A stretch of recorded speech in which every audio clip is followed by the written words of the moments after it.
જામનગર શહેરમાં ગણપતિ મહોત્સવની ઉજવણી દરમિયાન મહાનગરપાલિકા દ્વારા કરવામાં આવેલી કૃત્રિમ કુંડની વ્યવસ્થાએ શહેરીજનોને રાહત આપી છે।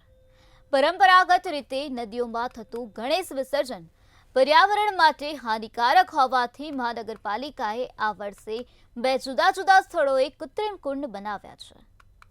આ કુંડમાં વિસર્જન માટેની તમામ સુવિધાઓ ઉપલબ્ધ કરવામાં આવે છે। મોટી મૂર્તિઓના વિસર્જન માટે હાઇડ્રોની વ્યવસ્થા કરાઈ, જેથી મૂર્તિઓ સરળતાથી પાણીમાં ડૂબી શકે। આ ઉપરાંત કુંડની આસપાસ આરતી માટે ટેબલની વ્યવસ્થા પણ કરવામાં આવી છે, જેથી ભક્તો શાંતિપૂર્ણ વાતાવરણમાં આરતી કરી શકે। એ 2 કુંડ બનાવવામાં આવેલ છે। કુંડની લંબાઈ છે 50 મીટર, પહોળાઈ છે 20 મીટર અને એવરેજ ઊંડાઈ છે 7.5 ફૂટની બંને કુંડમાં રાખવામાં આવેલ છે। અમારા સ્ટાફ દ્વારા જ એ કુંડમાં મૂર્તિઓનું વિસર્જન કરવામાં આવે છે। મોટી મૂર્તિઓ જ્યારે આવે છે તો એના માટે અમે હાઇડ્રાની વ્યવસ્થા રાખવામાં આવેલ છે।